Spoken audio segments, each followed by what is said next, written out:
He didn't speak through the ceremony, not even when we exchanged vows beneath the winter light. But the moment the last guest left and the house fell silent, he leaned close and whispered something only I could hear. And in that instant, I realized I had married into a truth no one had ever told me. I married him in late December, in a quiet estate just outside town where snow softened every sound and every step. People knew him as the silent millionaire, reserved, distant, permanently wordless since a tragedy no one described clearly. I believed I understood the life I was stepping into. Stability, solitude, and a man who communicated through gestures instead of voice. But silence, I would soon learn, can hide more than words ever could. The snow started before sunrise, quiet and steady, like it had somewhere important to be. By the time I stepped out of the car, the world was softened, rooftops, fences, even the gravel path leading to the house. Everything felt wrapped in something gentle, something watchful. Inside, the air carried the faint scent of candles and old wood. Someone had lit them early, and the glow flickered against the tall windows, catching in the glass like small, restless memories. No music played, only the sound of chairs shifting, fabric brushing, people speaking in low, careful voices, as if the house itself had asked them not to be loud. I stood near the front, holding my bouquet tighter than I meant to. The flowers were cold. My hands were colder. He was already there, waiting. Still, he wore a dark suit, simple, perfectly pressed. His shoulders were straight, his hands resting at his sides, his eyes focused somewhere beyond the room. Not distant, just steady, like he was listening to something no one else could hear. They had told me about his silence. Not in detail. Never in detail. Just enough for it to become something people accepted. Something they worked around. Something they treated like an injury that had long since healed, but still needed protecting. He's always been like that, someone had whispered weeks before. Gentle. Quiet. Careful. A man who didn't speak.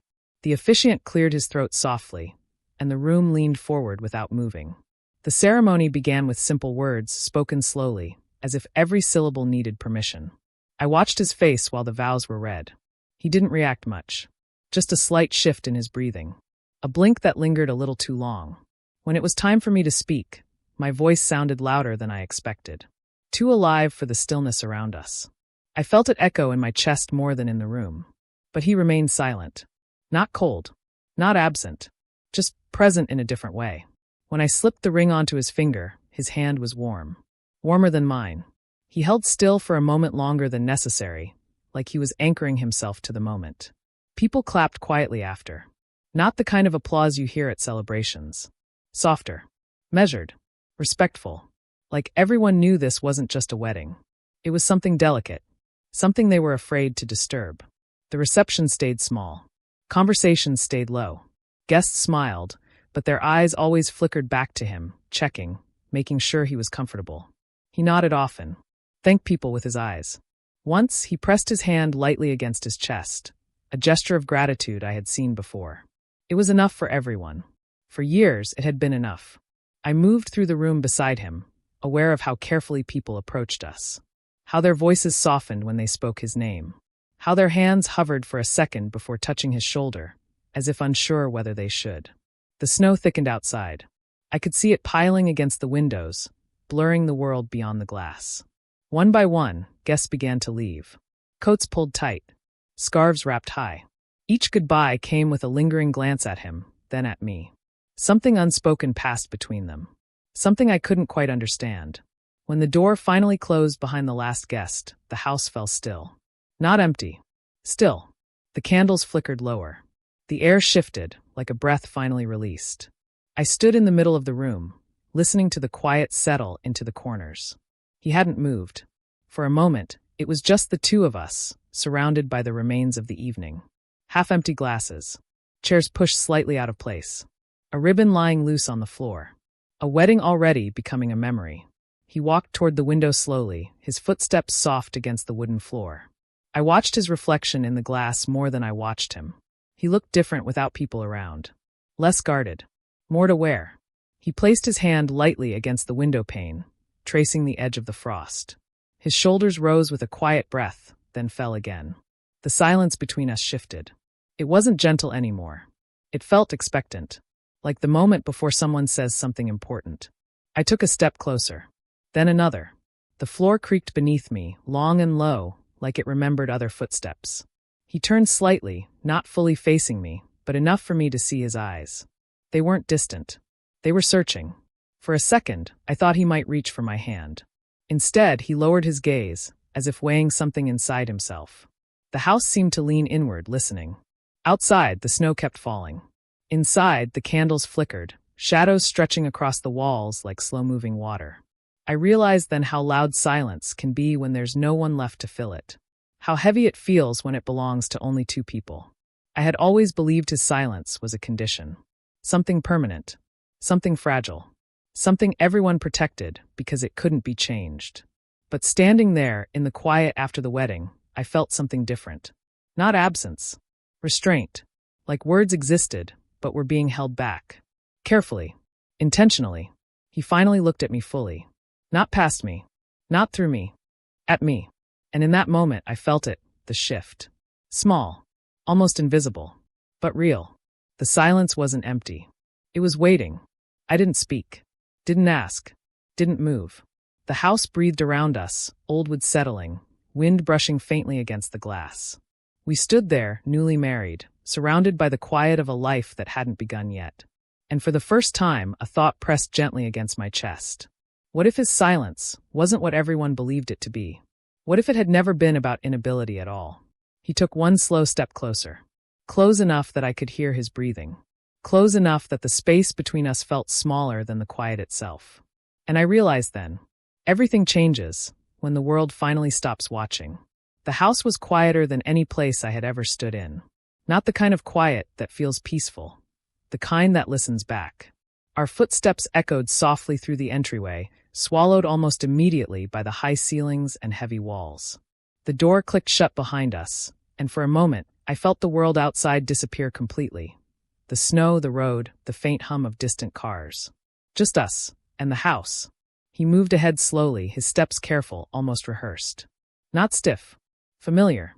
Like he knew exactly where each floorboard would creak before it did. I followed, my coat still wrapped tight around me, my hands cold despite the warmth inside. The air smelled faintly of old wood and something floral. Not fresh, but preserved. Like a scent that had lingered long after its moment passed.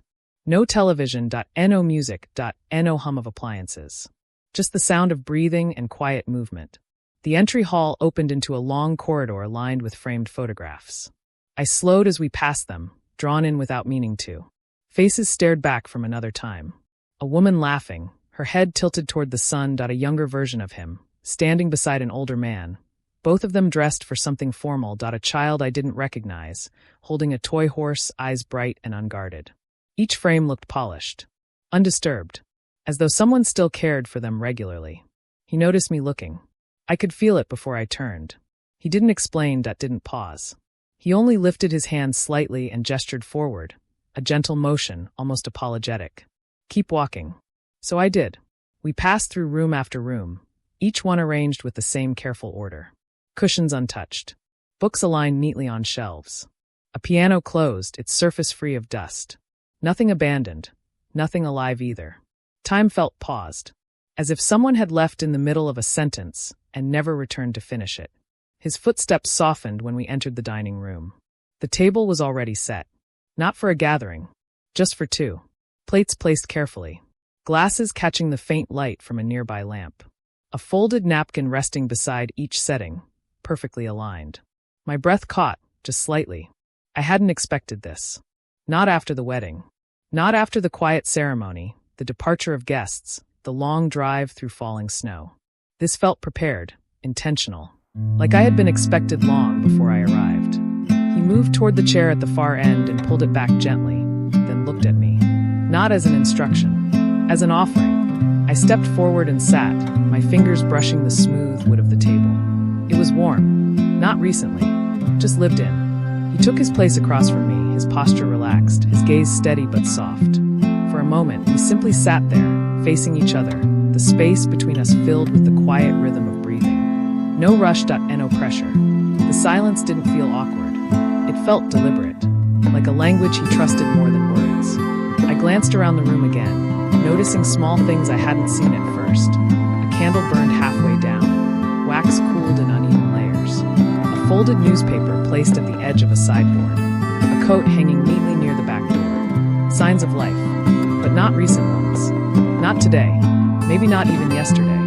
It felt like the house existed on its own timeline, not moving forward, just holding, waiting. He reached for a glass of water and took a small sip, his movements slow and controlled. His eyes drifted briefly toward the hallway, then back to me. There was something careful in the way he watched, not guarded, measured, like he was letting me see only what I was ready to understand.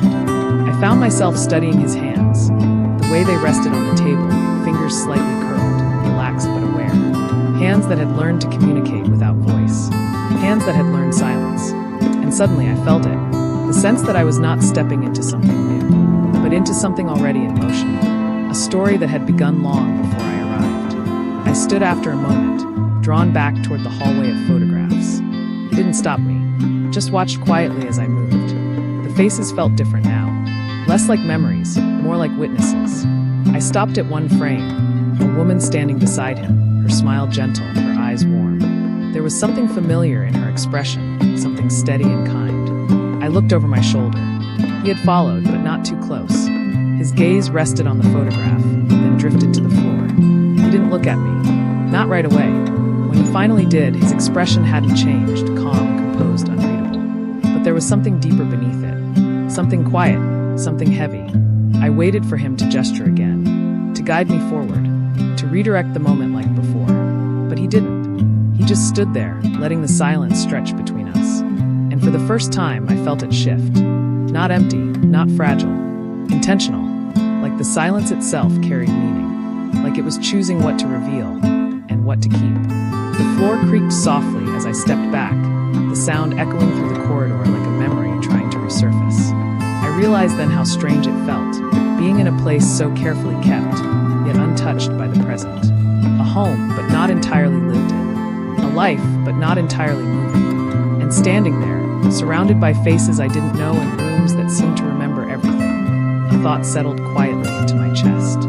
This house knew something I didn't, something everyone else had already learned to live around. He walked past me slowly, heading toward the far end of the hall. His steps were steady, but his shoulders carried a weight I hadn't noticed before. I followed without thinking, not because he asked, because it felt like the only direction left. The hallway darkened slightly as we moved deeper inside, the light from the windows fading behind us. The air grew cooler, quieter, more private. That he stopped near a closed door and rested his hand lightly against the frame, not opening it, just touching it, waiting. I stood beside him, unsure why my chest felt tight. Neither of us spoke, neither of us moved, and in that stillness, I understood something I couldn't yet explain. I hadn't just entered a house. I had stepped into a life already in progress. The staircase stood at the far end of the hallway, half hidden in shadow, like a place the house had quietly forgotten. A single lamp flickered nearby, its light weak, barely reaching the upper steps. Dust floated in the air, slow and weightless. I slowed as I approached it, not because I meant to, because something about that space asked me to. The rest of the house had felt preserved, almost staged. Every room arranged, every object carefully placed. But here, near the staircase, the stillness felt different. Heavier, more personal. He stood a few steps ahead of me, his back partially turned, his gaze fixed upward.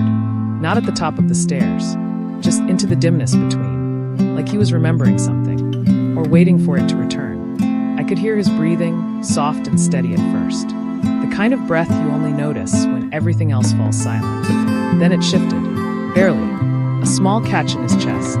I stopped behind him, unsure whether to move closer or stay where I was. The floor beneath my feet creaked softly, the sound stretching longer than it should have. He didn't turn, didn't step away. He only stood there, shoulders tense, hands loose at his sides. The house felt like it was holding its breath. I took one careful step forward, then another, close enough now to see the faint rise and fall of his shoulders, close enough to notice the tension in his jaw, the way his fingers curled slightly, then relaxed again. He had been silent all day. Not forced silence, natural. Effortless. The kind of quiet people accepted as part of him. But this felt different. This felt like restraint. His hand lifted slowly, hesitating in the air for a second before reaching back. Not toward my face, not toward my shoulder. My wrist. His fingers touched my skin lightly, almost unsure, like he was asking permission without words. His hand was warm, steady, careful. I froze. Not afraid. Just aware. The moment stretched, fragile and still, like thin glass. Then I heard it. A breath. Deeper this time. Unsteady. And for the first time since I had known him, it sounded heavy. Like it carried something. He didn't turn right away. His grip stayed gentle, not holding me in place, just anchoring himself to something real. Then slowly he turned his head. Not fully. Just enough that I could see the side of his face, the faint line of tension beneath his eye, the way his lips parted slightly, uncertain, almost unfamiliar with the motion. I waited. The house waited. Even the faint hum of the wind outside seemed to pause. And then, a whisper. So soft I almost thought I imagined it. The sound was fragile, thin, like a voice pulled from somewhere long unused. It trembled at the edges, barely forming shape. But it was real. It was his. My name. Spoken slowly. Carefully. As if each letter had weight. The sound settled into the air between us, quiet but undeniable. It pressed against my chest, deeper than any word had the right to. I couldn't move. Couldn't breathe. I had never heard his voice before. Not even a hint of it. And yet, it didn't feel foreign. It felt held. Like something that had always existed, just hidden. He swallowed, his grip tightening for a brief second before loosening again. His eyes shifted toward me, finally meeting mine. They weren't distant anymore. They weren't calm. They were searching. Almost afraid. Like he was watching for my reaction, bracing for it. His lips parted again, and another whisper followed. Softer. Slower. Words I couldn't fully understand, not yet. But the tone, the weight behind them, settled deep inside me. Not confession. Not explanation. Something else. Something careful. Something chosen. The silence that followed felt different. Not empty. Alive. His voice lingered in the air, fragile and unsteady, like a sound not meant to be used often. He didn't try to repeat it. Didn't force anything else. He just watched me. Waiting. I realized then how still my body had gone. How tightly my hands were curled at my sides. How loud my heartbeat sounded in my ears. This wasn't a condition. It couldn't be. Conditions don't break without warning. Conditions don't choose moments. This was deliberate. His silence had always been deliberate. The thought settled slowly, almost painfully. I looked at him again, really looked this time. At the tension in his shoulders, the vulnerability in his eyes, the way his chest rose and fell like every breath mattered. He wasn't silent because he couldn't speak. He was silent because he didn't. Because something had taught him not to. The realization came quietly, like dawn pressing through a window. Not sudden. Not sharp. Just undeniable. He released my wrist slowly, his fingers lingering for a second before falling back to his side.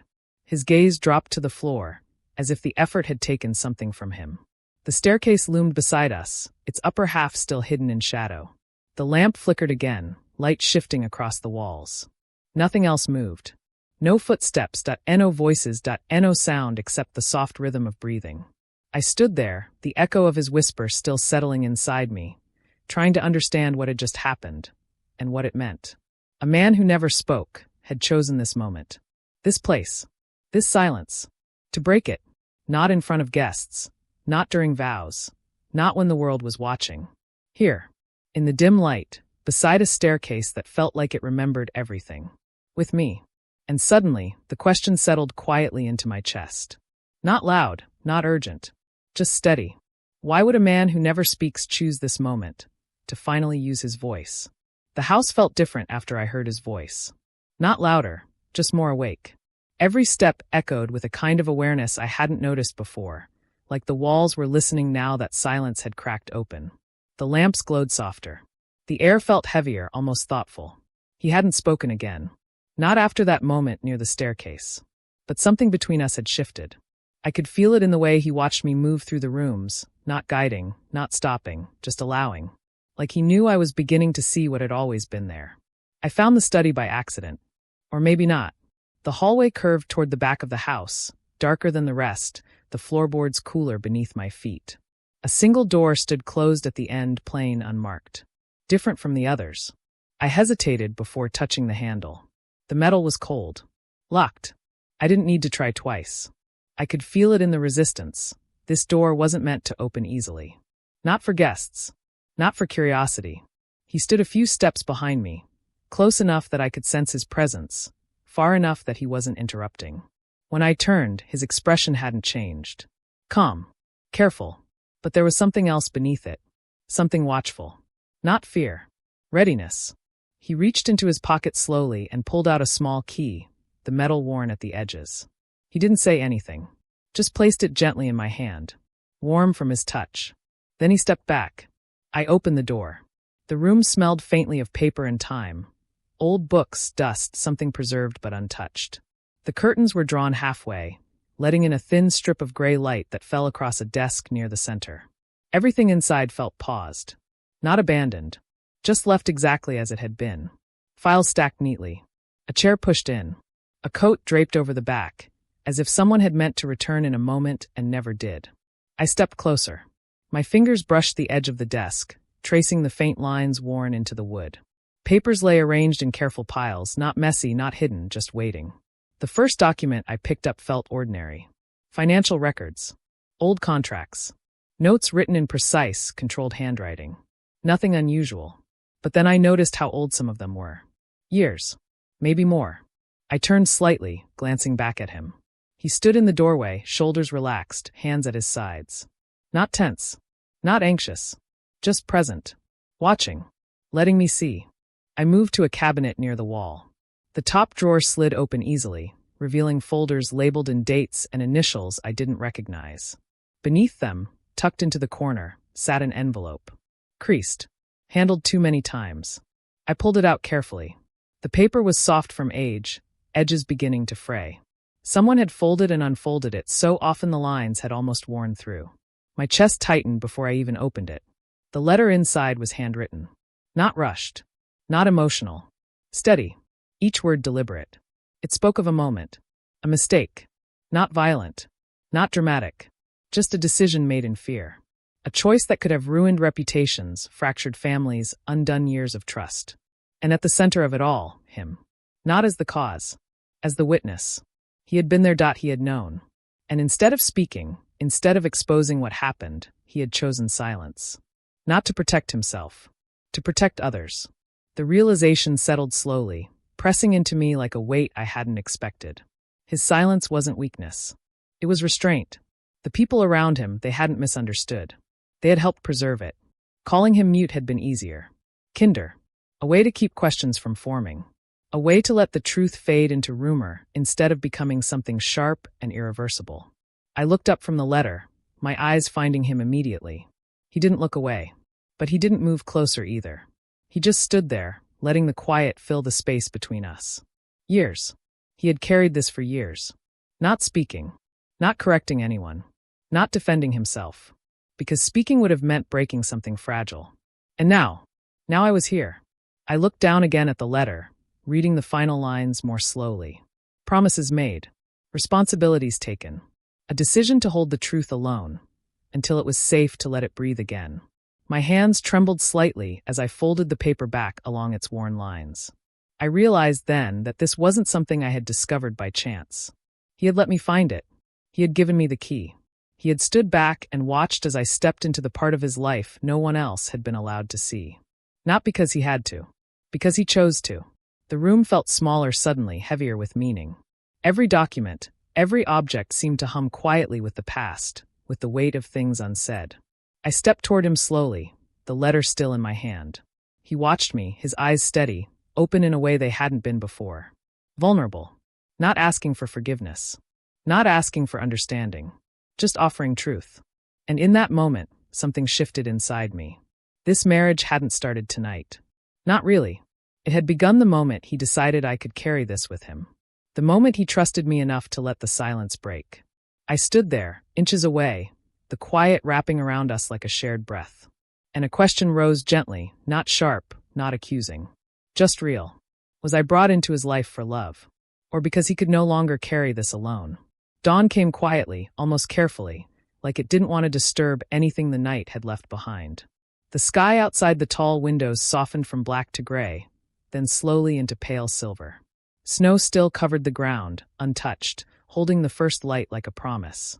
Inside, the house felt lighter. Not brighter, just softer. The shadows no longer pressed against the walls. The silence didn't feel tight around my chest.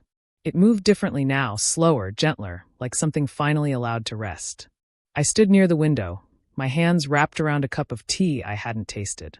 The warmth seeped into my palms, steady and grounding. Behind me, I could hear his footsteps. Unhurried, measured, familiar. He stopped a few feet away, close enough that I could feel the quiet presence of him without turning. For a moment, neither of us spoke. The air held that same fragile stillness from the night before. Not uncomfortable, just full. Full of things we both understood without saying. I turned slowly. His face looked different in the morning light. Less guarded. The lines around his eyes softer, his shoulders lower, like something he'd carried for years had finally loosened its grip. He met my gaze, not looking away this time. Not retreating into silence. Just standing there. And then he spoke. The sound was still fragile, still careful, but steadier than before. Like a voice remembering its place after being gone too long. It wasn't grief. The words came slowly, spaced between breaths. I didn't interrupt. Didn't move. Just listened. He swallowed, his eyes drifting briefly toward the window, then back to me. I chose it. His voice barely rose above a whisper, but it didn't tremble this time. Chosen. Not taken. Not lost. Given up. He stepped closer, the floor creaking softly beneath him. His hands stayed at his sides, fingers flexing once before settling. Years ago, he explained, something had happened inside this house. Not a crime, not violence. Just a moment. A decision made in fear. A mistake that could have broken people who trusted each other, could have torn families apart, could have turned love into blame. He had seen it. He had understood it. And he had known that if he spoke, everything would unravel. So he didn't. He let the silence take the shape of explanation. Let the world believe his voice had disappeared under the weight of grief. It was easier that way. Kinder. People stopped asking questions. Stopped expecting answers. And the truth stayed safe. He paused then, his breathing steady but slow, like each word cost him something. I thought it would be temporary. His eyes shifted downward, not in shame, just memory. But silence becomes habit. The room felt still around us, the early light stretching across the floorboards, touching the edges of the furniture, warming the quiet. Years passed, he said. Conversations happened without him. Decisions moved forward. Life continued, and the silence became part of him. Not a mask, a shield, until speaking again felt impossible. Not because he couldn't, because no one needed him to anymore. Except now, his eyes met mine again, and something in them shifted. Not fear, not hesitation. Hope. You didn't ask. The words were soft, almost surprised. You just listened. I felt something tighten in my chest, something fragile and unfamiliar. I hadn't realized that listening could be something someone needed permission for. He took another step closer, the space between us narrowing until I could see the faint exhaustion beneath his calm. The years carried quietly behind his eyes. I felt safe, he said. Not loud, not dramatic, just true. Safe enough to let the silence loosen. Safe enough to risk being hurt again. The secret he carried, he explained, wasn't about money or status or anything the world might care to protect. It was simpler than that. It was about trust, about believing that love could survive truth, about hoping someone might stay, even after understanding everything. I realized then that his voice wasn't returning all at once. It was unfolding slowly, like something fragile relearning how to exist. And he was letting me see it happen, not because I demanded it, because he chose me to witness it. The sunlight reached us then, slipping through the window, brushing softly against his shoulder, catching in the quiet space between us. The house didn't feel heavy anymore. It felt lived in, like the silence had shifted from something protective into something peaceful. He didn't speak again after that. Didn't need to.